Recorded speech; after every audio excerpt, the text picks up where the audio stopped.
Hello, peaceful world. Here is another update from Ukraine from a perspective of an average citizen, a young mom, and her precious fur baby, who is now out walking with her dad.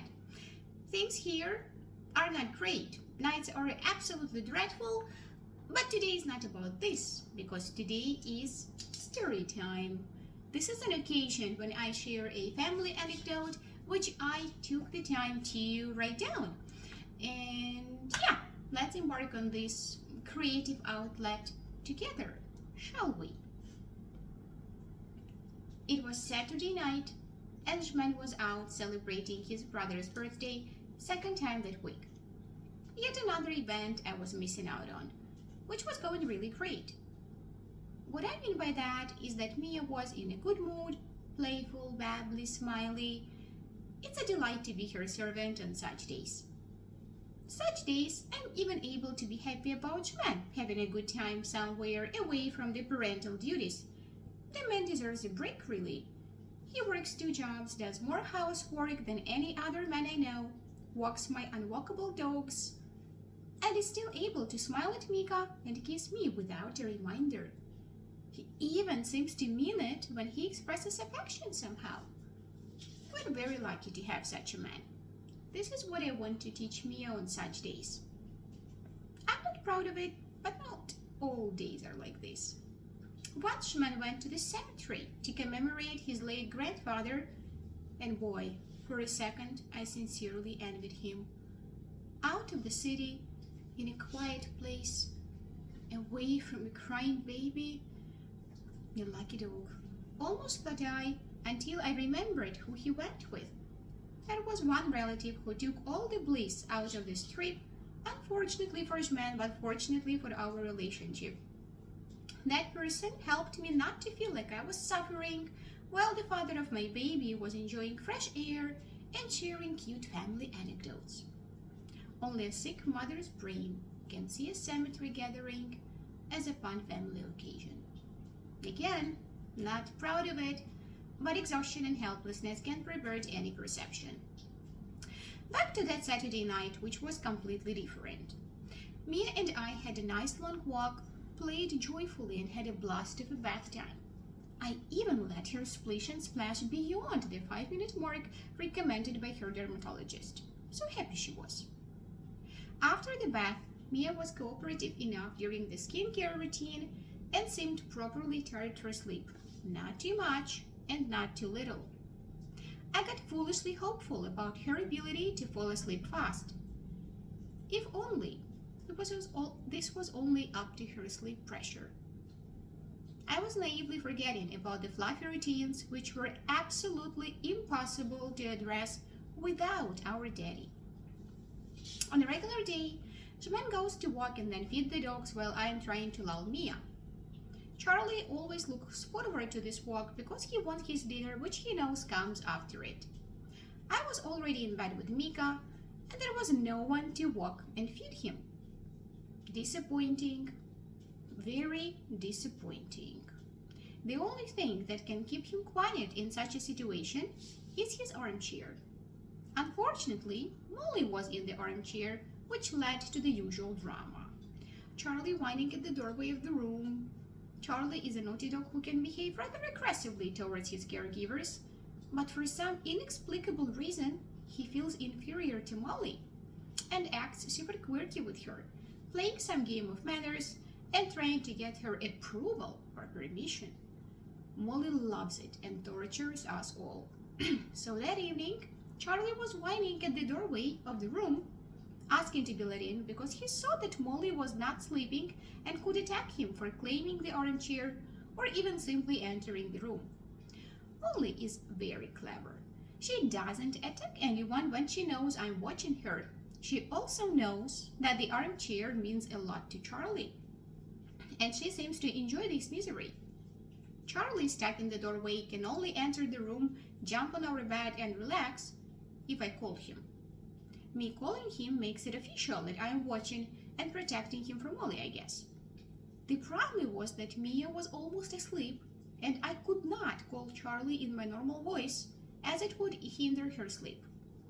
I tried to whisper, "Charlie, Charlie, come here, boy. Come here, sweetie. Come here, you fluffy idiot. But Charlie did not respond to such a meek invitation. He kept whining. Molly kept enjoying her superiority. I just could observe Mia's drowsiness fade. Defeated, I messaged Man and asked him to come to my rescue, offering then to return to the party once the family business was handled. I can only guess how pissed he was, and my guess is very, but he rented a scooter and was home within 15 minutes. By that time, Mia had already given up on trying to sleep, so we went to the playroom where I was trying to tell her how all of her music toys were already asleep, and so should we, while she was laughing, farting, and crawling around. At first, Man walked Charlie, then returned home and walked Molly. Of course, it is impossible to walk them together.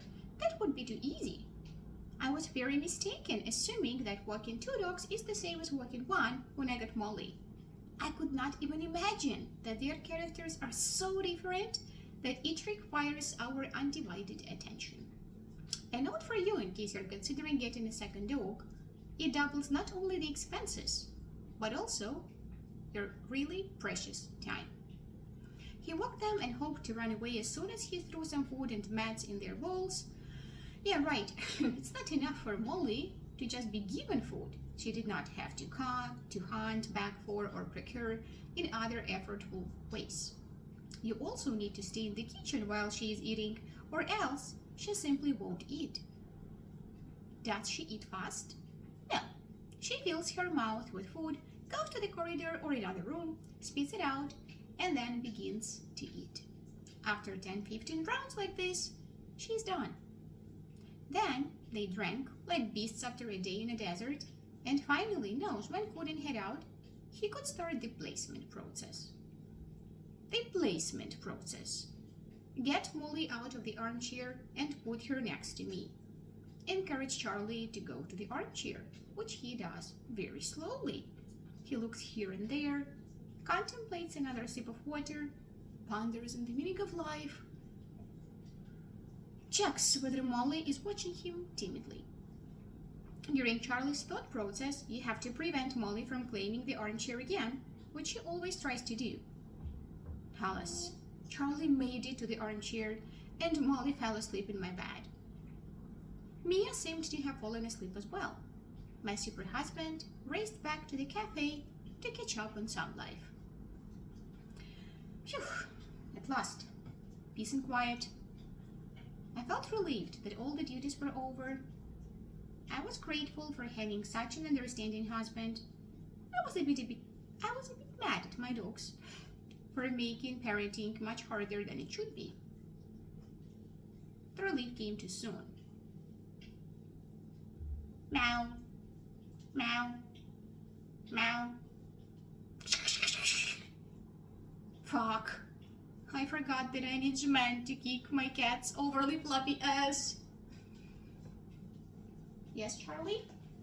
What do you think about all of that?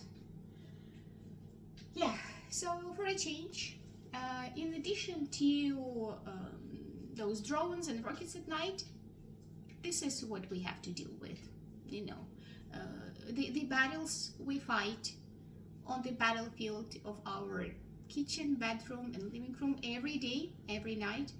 And that's why, unfortunately, our daddy cannot enjoy nights out to a full extent. You know, there are conditions.